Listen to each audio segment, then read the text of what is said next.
I'd say we're in the Spanish town of Santa Fe. This is where Columbus sought money from Isabella to pay for his voyage.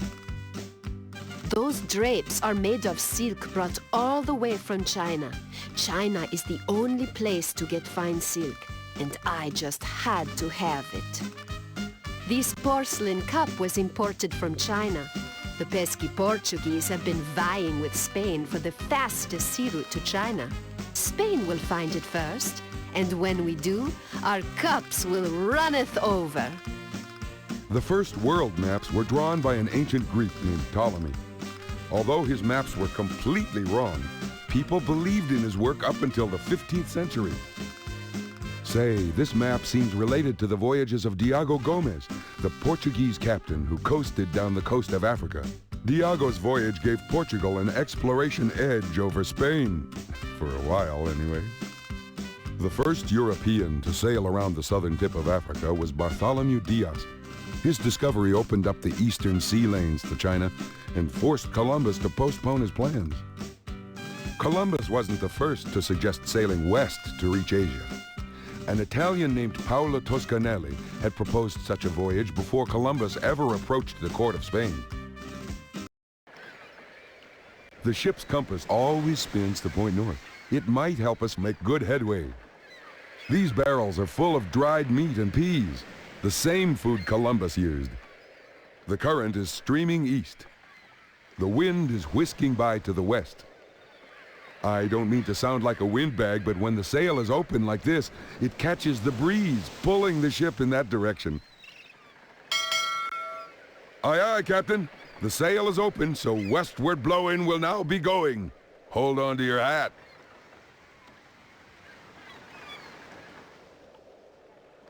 Good sailing, Captain. The helm is at your command. Remember, keep a close eye on the wind and current conditions and adjust the sail to keep us heading towards Columbus. These ships were armed with two types of cannon, large bombardas and smaller espingardes, which fired granite balls and lead shot. Ouch!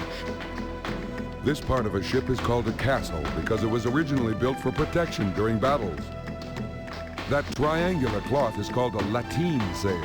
Sailors used the lateen sail for tacking or sailing into the wind. When sailing with the wind, they used the older square sail. A fine ship, isn't she? That's the Nina, my favorite ship. What Europeans called the New World was old news to these natives, who had a thriving culture here when Columbus arrived. Looking for coconut palm trees? Don't bother. Coconut palms were actually imported by Europeans. Right now, the only palms around here are the ones on your hands. I must be in China. These plants smell like cinnamon and rhubarb, plants that grow near China and Japan. These plants might smell like cinnamon and rhubarb, but they aren't. Misleading evidence like this helped convince Columbus that he'd reached China rather than a whole new continent. This island lies near present-day Cuba. Columbus named it San Salvador, but the natives call it Guanahani. I'm absolutely certain this is one of the islands at the outskirts of China or Japan. Where else could we be? That sturdy sea chest has a bad case of lockjaw. Too bad we don't have a key.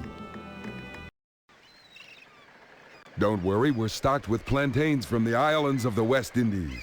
I find them quite appealing. It's nice to be back on dry land. I was starting to get seasick. That's a dandy map. I wish it pointed the way to the villain.